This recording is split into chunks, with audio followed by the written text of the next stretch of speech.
Hey guys, Gameboy3800 here once again, and today I'm going to be showing you two extremely similar notebook computers. They're both desktop replacements, made by pretty much the same company at different time periods, given slightly different names, but stayed in pretty much the exact same casing, as you can see here. This one is licensed as a ProStar notebook. It's the D9T, or the D900T, as other companies call it. Also released under the Alienware brand as the M7700 Era 51. And this is the kind of an unbranded kind. It just says notebook and mobile technology. I bought both of these for a fairly cheap price compared to what they're actually worth. Over here, the M7700 pretty much is worth $600 to $800 fully upgraded and ready to run Windows 7, stuff like that. This fully upgraded, $1,500. Older, newer, that's pretty much all. This is running on Pentium 4 technology. It can handle up to a 3.8 gigahertz desktop P4HT and up to 4 gigabytes of RAM, I believe. There's 4 RAM slots underneath. I'll be showing the bottom sides and all the ports of each one later. Over here on the notebook one, you see they're almost identical in terms of keyboard, mouse, buttons. The only difference really on the casings are that this one has 2 programmable buttons way over here for gaming. Upper casing, that's the only real significant difference. I'll show the D9T first. Many different names, all the same unit. This is also more commonly known as a Sager computer with the stainless steel finish, but yes. Unfortunately, that's the only thing that's stainless steel. As you can see here, it's all destroyed pretty much from poor packing.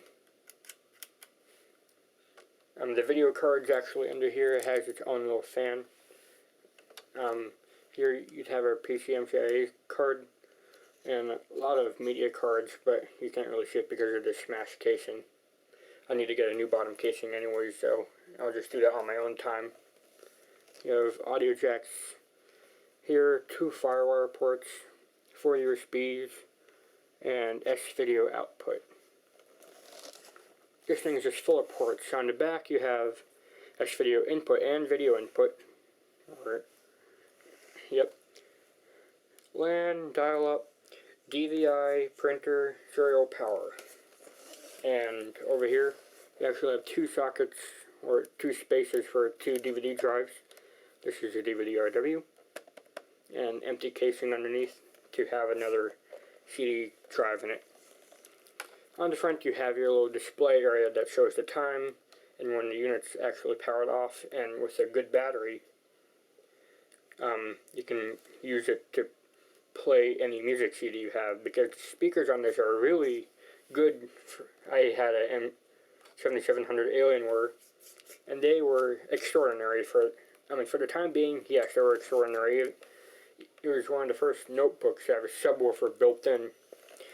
I suppose now it's time to show you the bottom. Count them, 4 cooling fans for different reasons. Video cards here, it's actually the smallest fan of the 4, and it just blows out the side here. This is a memory. There's 4 sockets that all need cooling when you have DDR2 memory in them. DDR2 is kind of unstable. And then you have 2 for the massive 3.8 gigahertz processor that could be in it. This one's got a 3.4, but it's very easy to upgrade. Just unscrew the heat sinks and there you go. This here would be where the hard drives are. There's slots for 2 hard drives. I took them out for someone's safety. And as for the keyboard and stuff, it's actually got a webcam up here. I don't know if you can see it or not. The keyboard, on the other hand, is not doing so well. It's missing a key here. It's actually been forced in. Pentium 4 Extreme Gaming TV Media. I don't have the right power adapter for this. It's got the right voltage, but not the right amperage. We're done with that unit for now. Now I'm going to show you this unit. I have the right power adapter for this, so it's plugged in. Actually, I'll go ahead and unplug it for now so I can show you all around. On the front, instead of the display, you have 4 audio jacks for different things.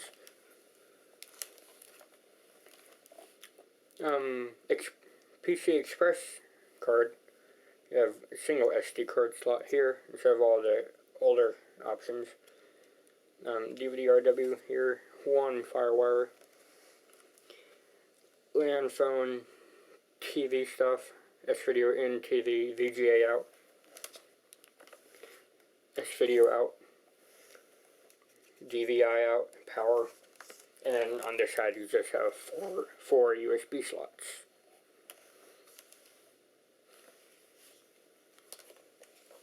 Now for the bottom of this one, it's quite unique.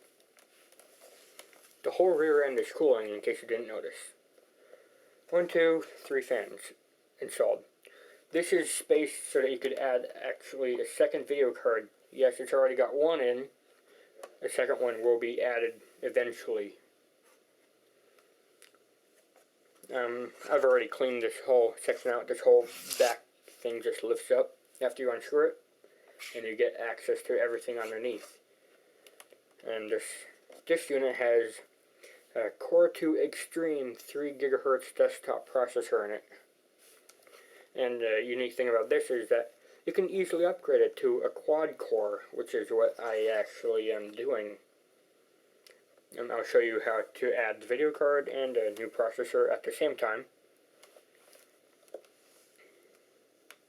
So you can see how I do things and what to do if you ever have this particular unit.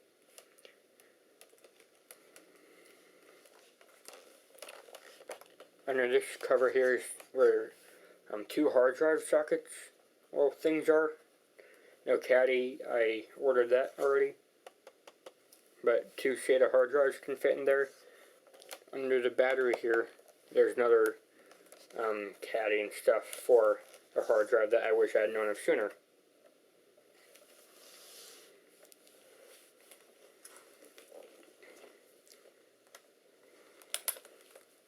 Because I do have the right power adapter. This battery does hold a charge, but I don't expect it to be high, so I just always have it plugged in. I should actually, because it's got so many cooling stuff, something to lay on top. Here we go, FedEx box.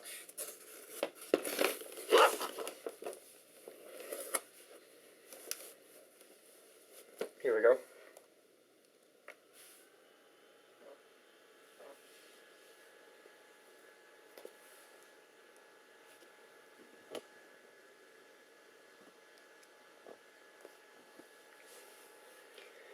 And even though it says CD-ROM here for the disk drive, that's a DVD RW. I already took it out and looked at the little label on it. It was missing the cover, but I still could see. It's DVD RW. And as you can see, there's 3 SATA ports. All of them are empty because no hard drives. It's got 2 2GB DDR2 cards. And in the first video card slot is an NVIDIA 9800M GT, 512 megabytes. Once I get the second one in, they will be able to run an SLI for 1 GB of video memory. This is just other stuff you could look at your own time. No password. This is the boot order. Exit upon changes. Yep. Sometimes it leaves something in the disk drive. Not this case. I never checked this drive over there for the D9T. But too bad it doesn't show anything about the processor, but yeah, when I cleaned out the fans and stuff, I did look at the processor. It's Core 2 Extreme E8400 or 80 something hundred at 3 gigahertz. Yes, this can handle Core 2 Quad, which is what I'm doing later. Same speed, Core 2 Quad Extreme at 3 gigahertz. I guess I could do a performance test, like, you know, after I load the second video card up.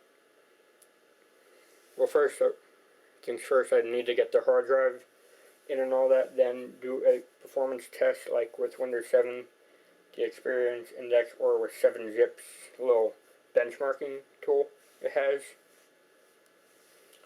and see the scores, and then upgrade it and see the improvements that have been made. As for the ProStar over here, I'm going to shut this down right now, actually.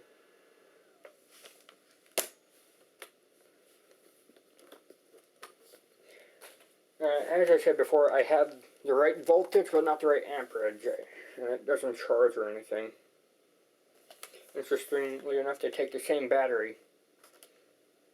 But these things are picky sometimes. Either that or it just doesn't want to power up. In that case, my loss. I spent $100 on it. But again, the video card, if it works, is worth $200. Processor, only a few dollars actually. P4 is so outdated now. But it's actually my favorite processor because it was the first to include hyper-threading. And even though it's monumental heat, usually drove computers out of the computers that used it to overheat. That's one of the little things that you could say, hey, I have a P4 and I'm still working. I don't know. Hang on. 20 volts, 11 amps.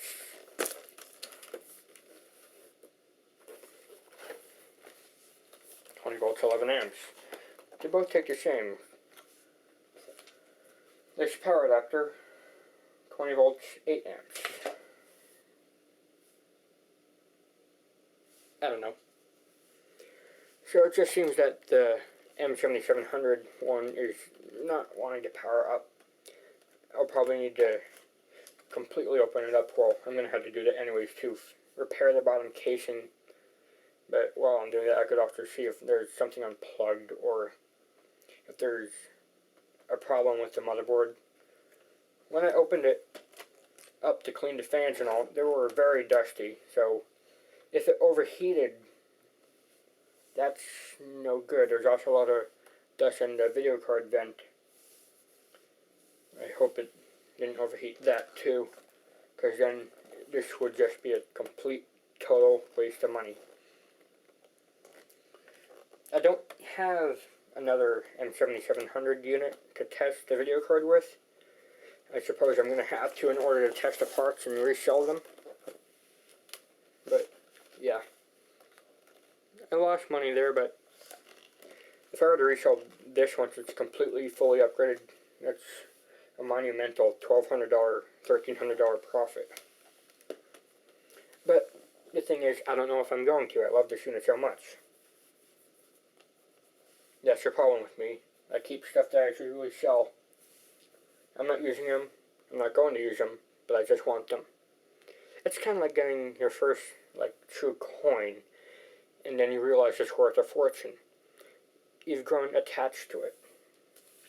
You know it's worth a lot of money, and you need the money, but you can't give up to sell your most prized possession. I don't know. I'm like that with all my computers. I'm forced to sell them, really. But, yeah. Well, that's a little bit about me. I hope you understand, and I hope you enjoyed this video. Thanks, Game Boy out.